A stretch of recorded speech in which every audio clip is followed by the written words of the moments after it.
you.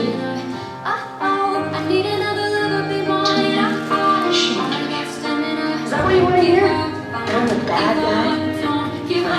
I'll be the bad guy. I'm in charge of the guy. I did what I had to do to save me. How many innocent lives have you sacrificed? Or you, Juanita? This is Clarke Griffin. Where are they? He's there to kill me. I can't let anything happen to Maddie. I want to blast off. Think you can kill me?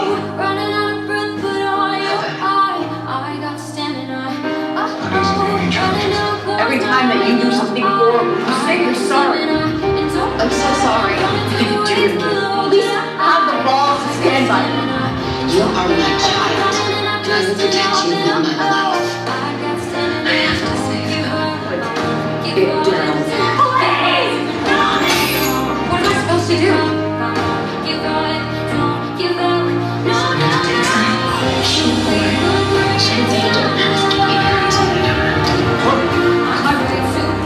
Possible choices. But the only murderers here. You were really wrong. You killed one people. Have you ever even once considered that the solution is to sacrifice myself to let her out?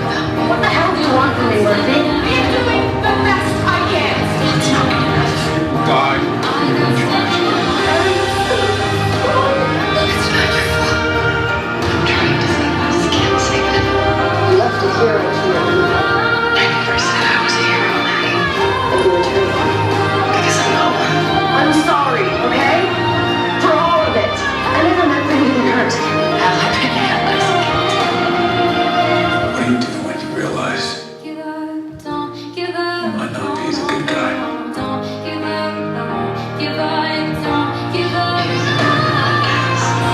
She saved us again. My mom had a vision of me dying. Think we can do this without her? You saved us all.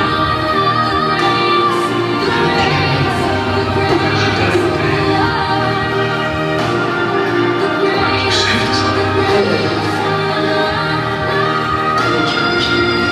You need to trust that I know what's right for us. And you will do it, okay? Take care of the phone. Tell me what's wrong. If you need forgiveness, I'll give that to you. You're forgiven.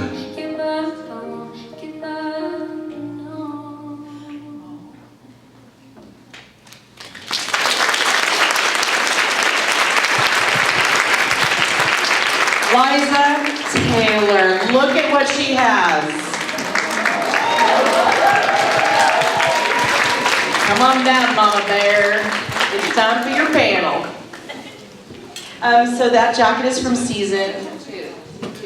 Let's rock the runway. Still fits like a glove, yeah? Yeah, actually, I'm surprised. That's very cool. Yeah, Tiny. yeah. I'm so happy to put it on again. I haven't put it on since the show ended. Nice. So, yeah, I wanted to wear it for you guys. Very, very nice. Okay, so obviously we have a lot of people, we have a limited amount of time because we have a closing panel after this to show. First of all, let's thank Eliza, Bob, Zach, and everyone involved for creating ConAgeddon, for creating this space. Mike, Tom, the whole team. I mean, what an incredible weekend. Thank you again. Hey, I want to say thank you to you, Joe. Yeah, you've just rocked it this weekend. It's so fun. You always have the best questions. You keep it light, you keep it cool, and I love you. Thank you. I love you too. I also want to thank Tom and Heather and all our volunteers. Thank you guys so much for putting this together. We could not do it without you guys. Love ya. Yeah, let's get this thing Let's started. get this party started. Okay, I'm going to start with the silliest thing I've done with everybody, which is name this film. You've had a lot of work, you know, in your career, and this is a paragraph, and you're going to have to name this project. Are you ready? Okay. At a private clinic, a young nurse soon discovers that one of the comatose patients is sinister. Oh my God, Patrick. Patrick Evil Awakens. That's literally what it's Oh, called. Evil Awakens. Evil Awakens. Yes, Patrick, semicolon, Evil Awakens. Okay. What so the I heck got was some that? of it right. You did. I forgot about that film. All right. Do you remember what your name was? I think I was just like nurse. Nurse Paracale. Oh, I didn't know. You had a that. nice Italian last name. Not in the script. No. Maybe after. And you're with Charles Dance from Game of Thrones, Rachel Griffiths from 6 Feet Under. It was quite the cast. It was quite the cast. Was this an Aussie film? It was. Okay, Yeah, it was a recreation of a 1970s Australian horror, which was a huge cult hit, and it also was apparently one of oh my god, I'm forgetting his name. Who's the weird director that that did like oh my god, he's so iconic and I can't remember his name. Thank you. Tarantino? Tarantino. It's one of his favorite weird films that he likes. Given the description, I'm not surprised. Yeah. All right, so a lot has changed since our last panel. Yeah. A lot has changed.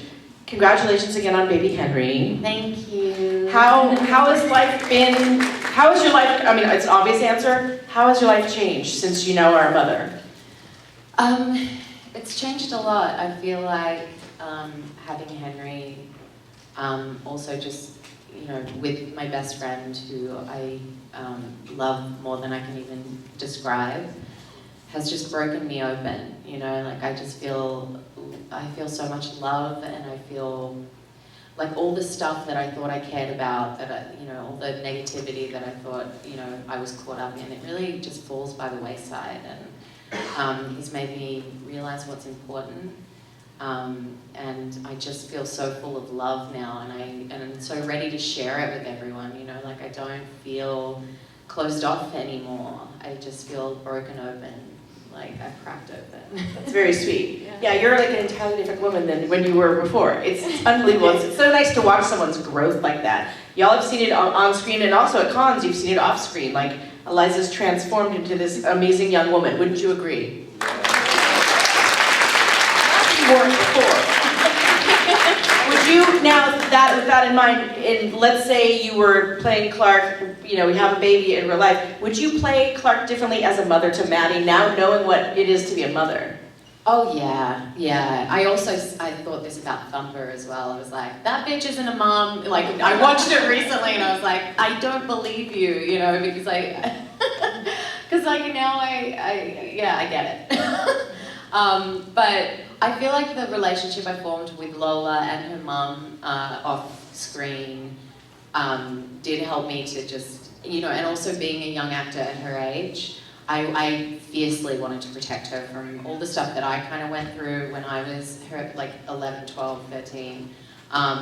There were not so many union rules back then. I was definitely working more hours than I was supposed to. I was happy to do it because I just thought it was the coolest thing in the world, but it is really important for child actors to have a proper childhood, and that was one thing that I wanted to fiercely protect of Lola. And so I think that came across on screen. But yeah, nothing can really prepare you for being a mom. And then once you are, one thing, this is a little kind of off topic from the question, but one thing that I learned that I didn't know is that once you, when you become a mum, there is just this mums club of people on the street will be like, anything, I'm a mum too, if you need anything, I'm like, I've got you. I live down here, come over, if you, it's like, that you become a part of this secret club I had no idea about, and everyone is so we get you, girl, whatever you need. And I'm like, I love this club. I love being a part of this. So It's nice, a mom's club. yeah. That's very nice. No one tells you that, but No, of it's course a real thing. Listen, rather than me go through my questions because they're all silly, people are here for you, and it's the last panel of ConAgeddon, so why don't y'all line up? There's a microphone there, and it's your time to ask Eliza Taylor. Okay, I just want one of your silly questions, though. Oh, no, you don't. Yes? All right. Well, they'll start and I'll find one. Okay. All right. Hello. Hello. How about that? Oh, good. Were you dating Bellamy when you were on the 100? Was I dating Bob? Yeah. No. No? No, I mean, he was definitely one of my closest friends in the world, Yeah. and became like my kind of confidant. Like, I always felt like I could lean on him whenever I was struggling. I went through a lot on that show. I mean, it was basically the whole of my 20s. So, as everyone here knows, like, 20s are hard, and and he was kind of like a guiding star for me. But no, we basically started dating, and then like 2 weeks later got engaged, and then like a month later got married. So it was really, really quick. But it was just one of those like when you know moments, you know. So yeah, no, we didn't date until season 7 when we were married. Okay, thank you. Thank you. Hi. I'm a big fan of Clarke and Nyla's relationship. Do you think you could talk more about their relationship and like the effect that Nyla really had on Clarke? Yeah, that's a good. No one asks about that, really. I think Nyla taught Clarke a lot. I think that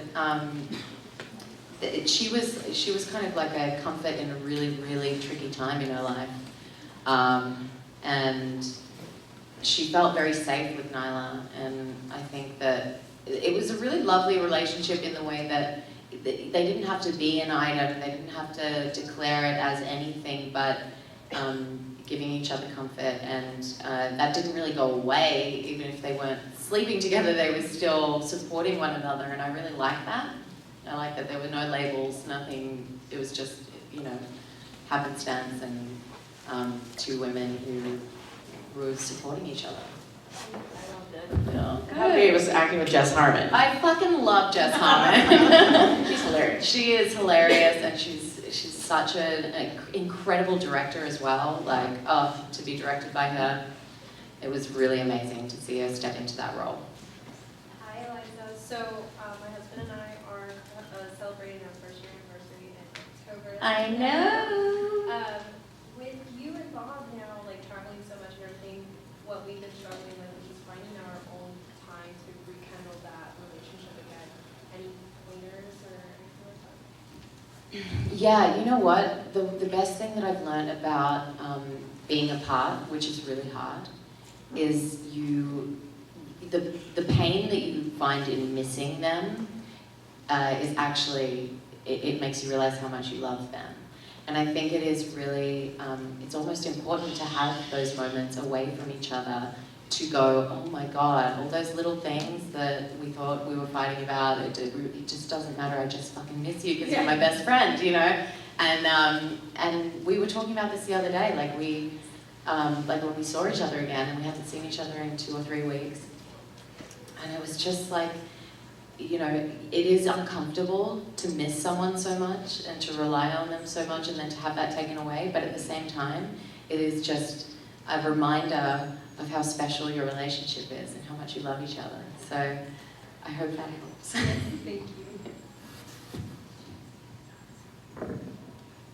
Hey Eliza, I don't have a question, I just wanted to say thank you. When I started watching The 100, I hadn't really come to terms and accepted the fact that I was bisexual, and Clarke really helped with that. So I just wanted to thank you for bringing representation to a community that doesn't see a lot in media. It is my pleasure, and thank you for sharing that.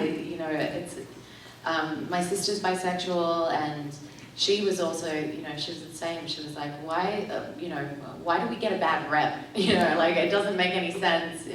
You love who you love, and I just think that that's wonderful that Clarke could help in some small way, and that I could be a part of that. But that means the world to me. So thank you. I mean, it means the world to me. So thank you.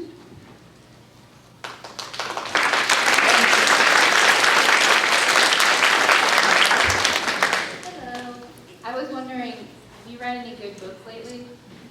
Have I read any good books? Guys, look. I'm reading Sherbet Silly Farm. That's my main read right now, which is a very short children's book for my son.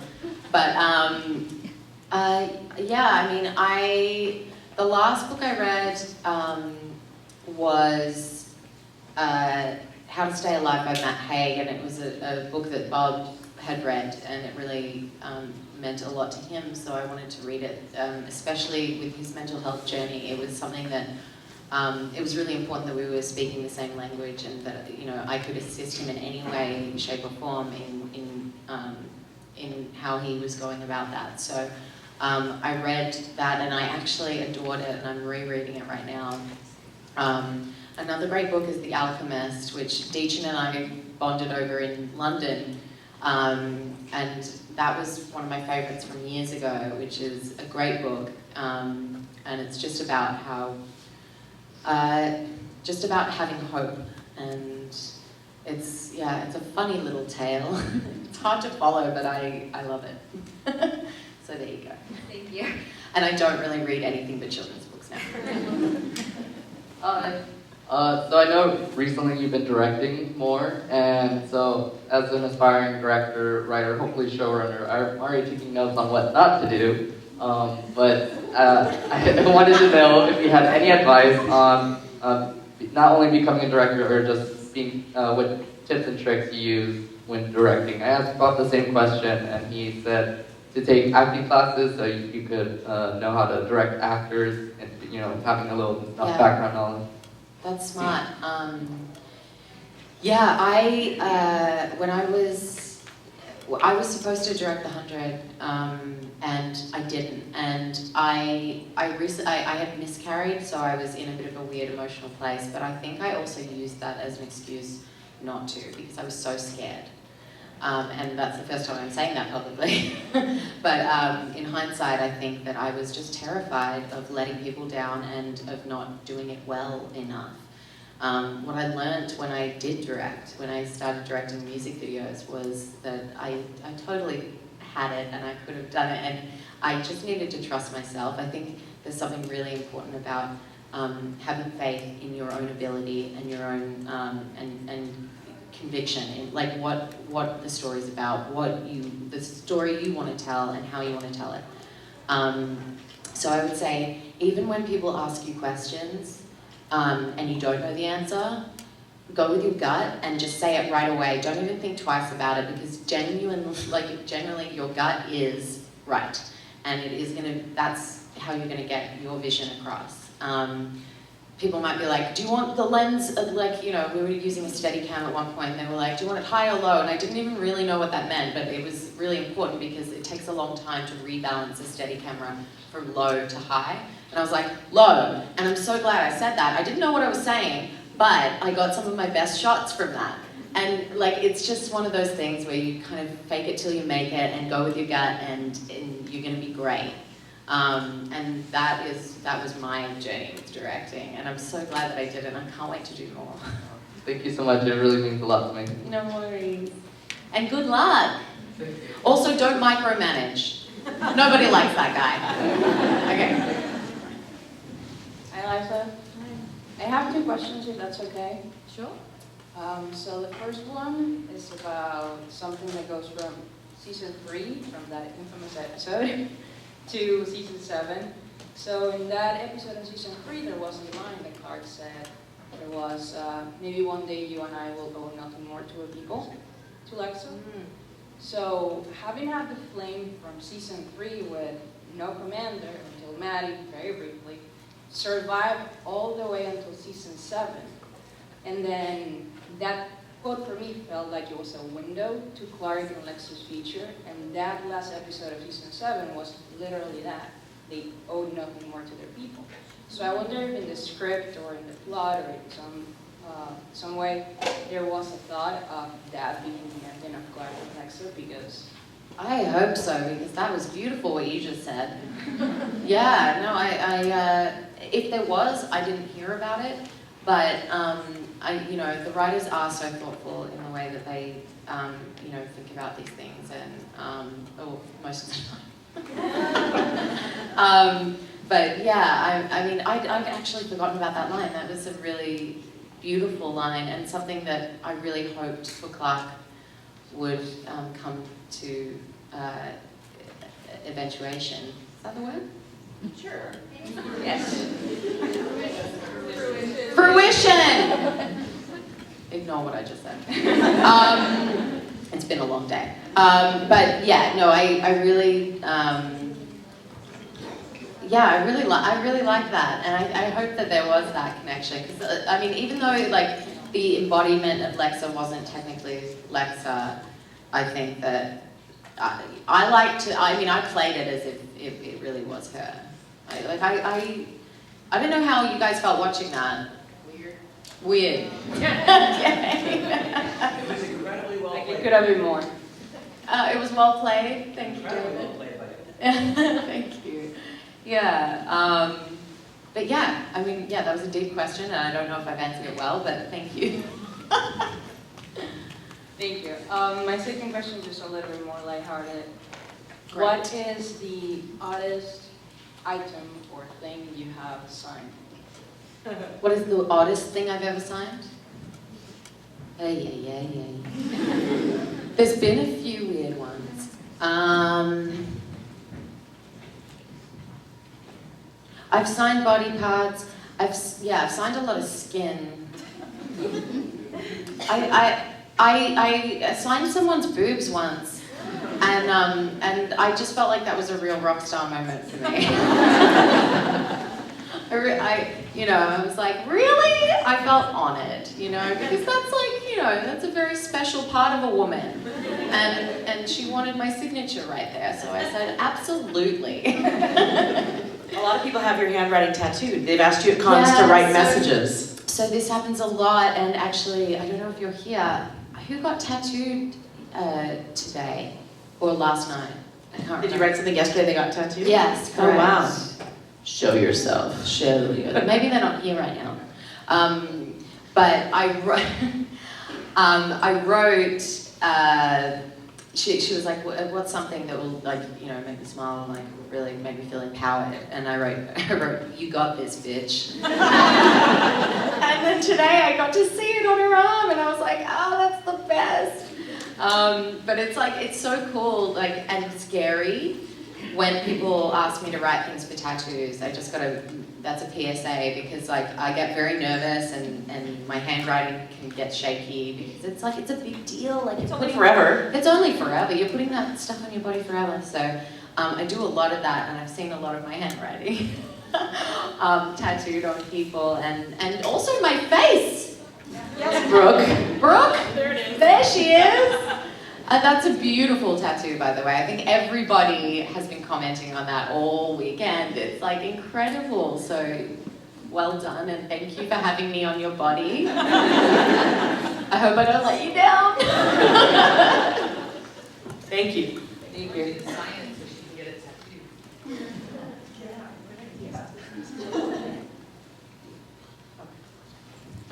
Eliza, she wants you to tattoo. It says autograph her tattoo so she can get it tattooed. What? She wants you to autograph on her arm Oh. so she can get it tattooed. Okay. Great. Yeah. Okay. Hi, so you're wearing your season 2 jacket, so one of the moments that I think Clarke owned the most was when she told her mama in season 2. I was wondering if you would repeat that quote for us. It's, you may be the chancellor, but I'm in charge. You may be the chancellor, but I'm in charge. I have to go pee, but you know what? The party last night actually helped me a lot with my Clarke voice, so thank you guys. Hi, Eliza. I was just wondering, what was it like filming the season 3 finale with Erica Sarah? Because at one point you're talking about that man now, so I was wondering how it was like filming that experience, and also what was it like working with her and Jen? First of all, Erica Sarah is amazing. I really love that woman a lot. I think that she's so genuine and also ballsy. She just says whatever she's thinking, and she really stands by it, and she's got a lot of conviction, and I like that about her. We've had a few conversations via Instagram chat, recently, and I'm like, this woman, she's just like, she's so direct and so lovely. But she, working with her on that in particular episode was really, it was long, it was tough because she was playing, and all of her stuff, by the way, she would always have to be, like, we would have to film every scene with her and then without her, and then when she was playing both hers, it was crazy, like, yeah, but it was really, really amazing, and I love that scene, you know, I love that whole finale, let's be honest, like, that is one of the, season 3 for me was a little too much torture for me, like, I'm not into that sort of thing, but the finale I loved, and I loved that sort of, that whole Lexa, you know, dream world what was it called? City of Light. City of Light. Oh my God, I'm so sorry, guys. The City of Light. That whole thing was just so incredible to film. Some of my best memories was doing that, and then pushing through that door and then coming into the lab and having that moment. And that's where, like, you don't ease pain, you overcome it came from, which is like one of my favorite lines. And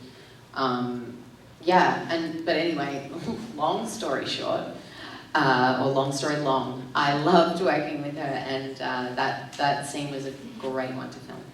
Thank you so much. Thank you. Hello. My question, if you had never gotten into acting, what do you see yourself like doing with a career? Like, what would you be doing right now? I think teaching. Like, I love working with kids. You're shaking your head. Oh, you're like, don't do it.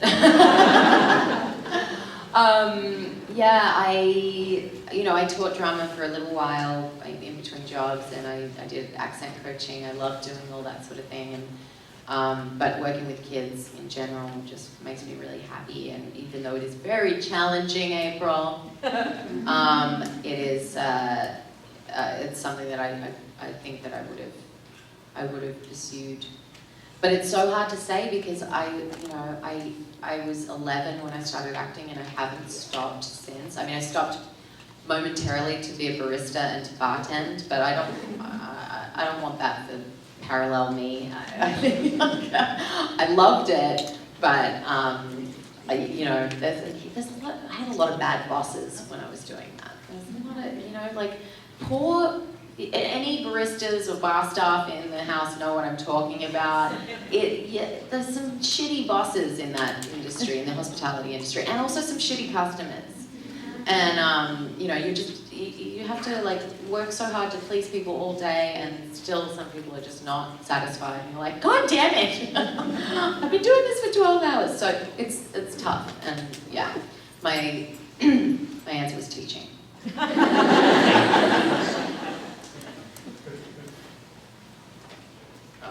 So my question to you is, it doesn't have to be the 100 or anything along those lines. Is there any film, TV show, or even a specific episode that you would have been a part of that you would go out of your way to watch again? And conversely, is there any of those where you would never touch it ever again?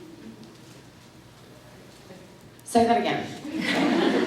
Is there any movie, TV show, or a specific episode of a TV show that you would go out of your way to rewatch that you would?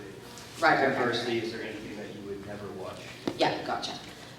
Yes, and yes. I would probably struggle to watch Neighbours again because it was 3 years of my life when I was like, I went through puberty on that show. That's a really like awkward time for someone to be in the public eye. I was like, I think that being a teenager and being on screen and also just being around, I didn't get to go to high school. I didn't get to kind of have that normal teenage experience, which I really, I think affected me. Now, when I look back, I think affected me a little bit. I think watching that now would be a little bit tough. But one thing that I do watch often is The Christmas Inheritance.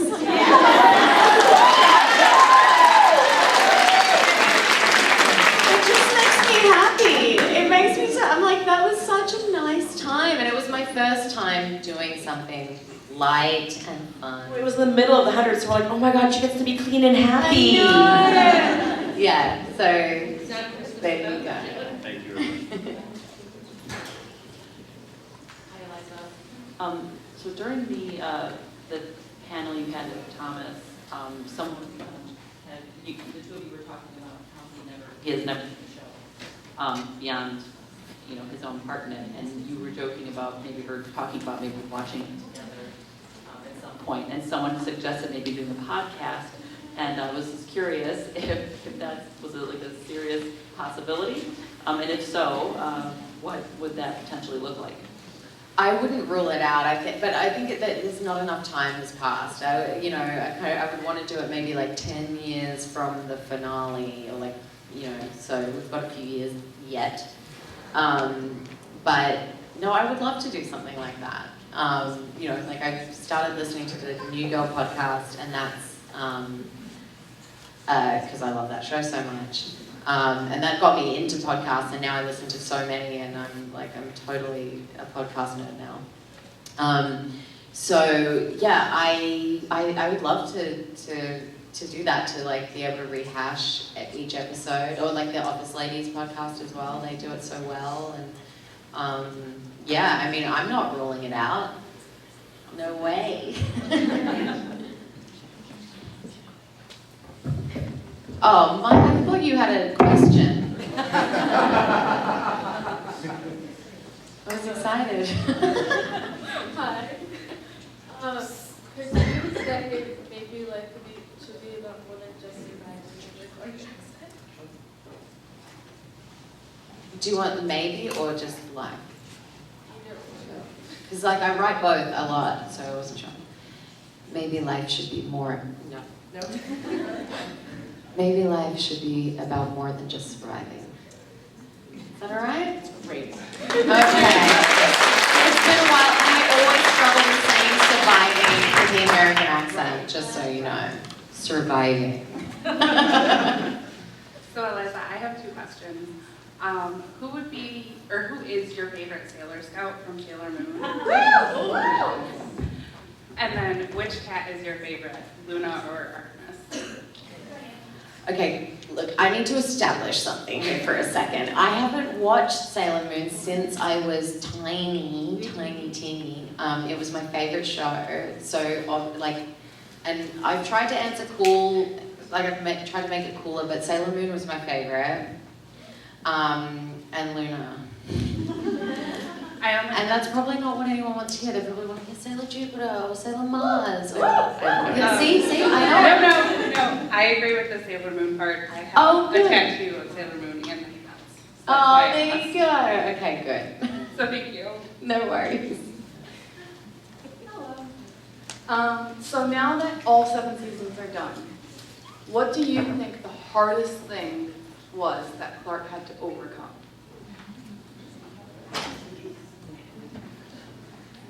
Oh, I know, there's a lot.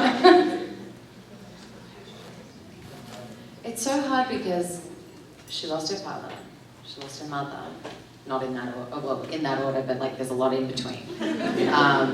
She lost Maddie, she lost Bellamy, she lost Lexa, she lost, Finn. I think the way that the show, the direction it went, she definitely had the hardest time overcoming Lex's death, I think, because she carried her with her everywhere in a little box. Didn't she? Until, she buried it in season 7. A tin. It was a tin. She carried the flame around with her everywhere, and she never ever got over it. She couldn't let go, and that was really beautiful, but really sad as well. I wish she could have, put her to rest in some way that she felt comfortable with. But I don't think that ever really happened. Yeah. Thank you. No worries. Again. In the Bob one, I just wanted you to know, season 7, the acting was incredible. It was the writing. Your performances were incredible. But now for the hardest question of the day. How did Bowie and Panda take to Henry? That is a hard question. Really well. Better than I expected. I was so stressed out about bringing Henry home for the first time to them. I wasn't sure how it was going to go, and they were very. Well, firstly, Bob brought home his hat from the hospital, his little cap that he wore when he was first born, so that the dogs could smell it and get to know his scent, which is something that they advise you do on the interwebs. And so he came home and they weren't, they had a little sniff, and Bowie was not interested. He was like, who is this guy? Yeah, and then Panda just wanted to play with him and lick his face all over, and we were like, not yet, Panda. Panda really wants to play with him and thinks that he's just a very small adult that can throw the ball. Because Panda loves ball. Everybody knows it. So, every time we stand him up on his little tootsies, Panda thinks he's grown up and he can throw the ball now. It's so funny. And she just puts it in front of him, drops it out of her mouth, and then noses it towards him, towards his feet. And sometimes he'll accidentally kick it. And she's like, it's on! And we're like, no, Panda, not yet, not yet. And Bowie just pretty much pretends he doesn't exist until someone comes to the house, and then he's fiercely protective. So, yeah. Doesn't give him much time. But the thing is, Henry's obsessed with Bowie. And he won't even look at him. It's the saddest thing. I'm like, Bowie, look at him! And Bowie's like... Wait till you try to do the Christmas pictures with the dogs and baby. Oh, it's gonna be a nightmare. Yeah. Bowie's always a nightmare to shoot. It's he's like Bigfoot. He's always blurry. She's back. Hey!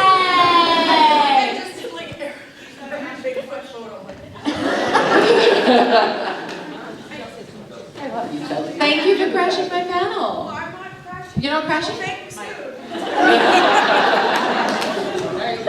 Thanks, Eliza. Thank you. All right, so going back to the last again, all the other actors said was how much they were marveling at your work during season 6 and how much work you were putting in for the whole Clarke Josephine thing, and you had said it was the biggest acting challenge of your life coming up, and this is before any of us had seen it. Sorry, I waited 3 years to ask you this. How do you feel about that? Were you happy with how it came out? Do you think you rose to the challenge? I'm pretty proud of it, actually. I was really stoked for the challenge. I welcomed it. I thought it was a very exciting, I thought it was going to be one of the hardest things that I would have done so far.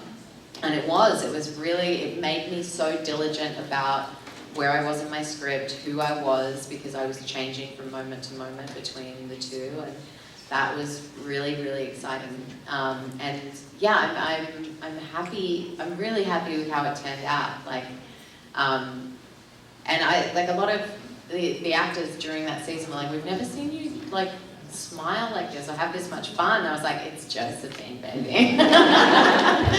So it was just I loosened up a whole lot, because I was always I'm number one, I've got to be this all the time, serious. I didn't joke around with people. I was very serious on set. And then season 6 came along, and I was like, I'm a bit cheeky now. I'm a bit of fun, It was really cool, and it changed my demeanor as an actor. And that, I'm really grateful for that. Well, I'm glad you're proud of it. You were never better. Oh, thank you. Thank you.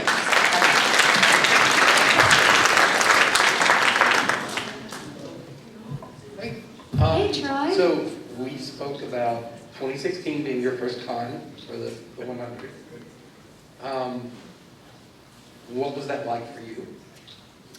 Okay, Miami? Yes. Yeah, so Troy and I got a photo with Bob back in, when was it, 2016. 2016, that was my first convention. I thought it was insane. What was the name of that convention? SuperCon. So there were a whole lot of other actors there. Some people who'd been doing cons for like, the guy who does the Mario voice, he was there, and all he did was go like, hee hee, Mario! And I was like, you don't have to do that for me, and he was like, that's all I do. It was just so bizarre. I met so many cool people that, you know, from shows that I'd watched when I was a kid, and it was a really bizarre experience. Like I didn't quite understand what a con was, and I just felt like so, like kind of just shuffled along from place to place. Like, you're doing this now, you're doing that, and no one really kind of prepared me for what it was. And so I was a bit of a deer in the headlights at that convention. But now, clearly, I know how they work. And I've enjoyed them more since. So, the second half of it sort of related. At what point did you realize that the show itself was developing such a following? Oh. That's a good question, because I feel like season 1 we shot without, you know, like we didn't know if it was going to be a yay or a nay from the public because it wasn't on air yet. Once that aired, it didn't like really explode or anything, and we weren't sure if we were going to get a season 2. You know, the network, I don't know that, like they had much bigger shows at that time. They had Supernatural, you know, like that was kind of like the pinnacle of CW at that moment. If I'm forgetting any, I'm sorry. But I remember that being like, we wouldn't, I just felt like, oh, we're never going to be like that. You know, we're never going to be, or like have the following of Gossip Girl or something like that. It was just such a different show for this network. It was a lot darker. It was a lot kind of more extreme in a lot of ways. But then I think it wasn't until like maybe 3 years later that we really started seeing people go like, whoa, what is this thing? Right? Absolutely. Yeah. So yeah, I think that's my answer. Chelsea? Hi, I'm Chelsea, I'm a big fan. I'm kind of nervous right now. I'm actually not nervous, but I have nothing planned except I just want to know, On the 100, like, who was your favorite to kiss, or would you have preferred it be me?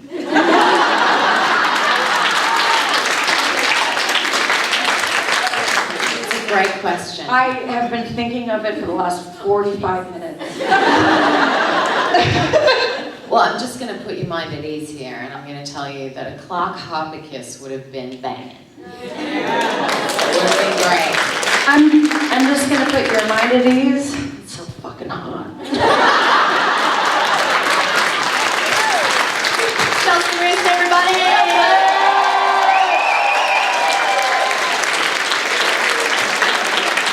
But can you answer the actual question? Who was the fun to kiss on the 100? Alicia. Okay. Because she was so nervous. It was so cute. You know, I was talking about this in my I think yesterday, and we were talking about that scene, that first scene where they kiss, and Alicia was like, I've always played like the damsel in distress, or like the girl who's like been kissed. I've never been the kisser. And because we don't get, or we didn't used to get much opportunity to be that assertive one in your kind of typical rom-com or film. It's like, it's usually a guy who makes the first move, and in this she was the boss, and she was like, I don't know if I can do this right, and I was like, you absolutely can, let's go. And she did. She did. She was great. She was great. Oh, last question, then we have a little surprise we're going to do. Oh, it's not a question, but I heard you were talking about my tattoo, so I wanted to. Oh yes, there it is! The tattoo! The tattoo! Yes. Very nice. Thank you for coming up. You're welcome.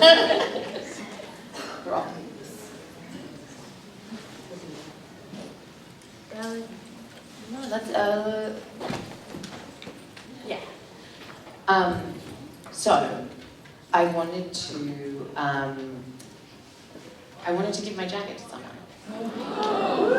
This is the season 2 jacket of Clarke's, and you know, it's not going to do any good hanging in my closet, so I wanted to give it to someone very special.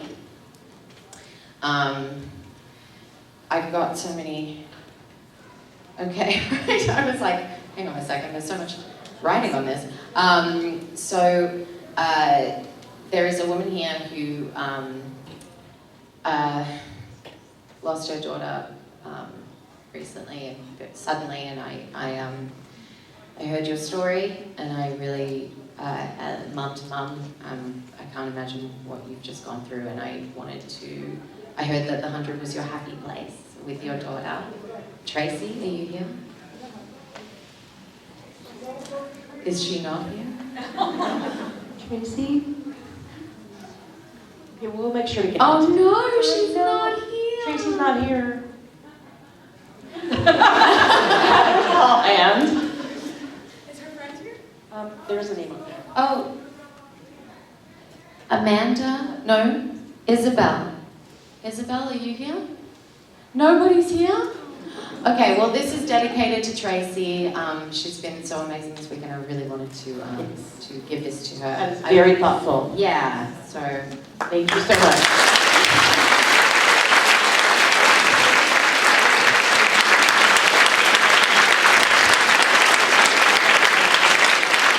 Thank you so much, Eliza Taylor Morley.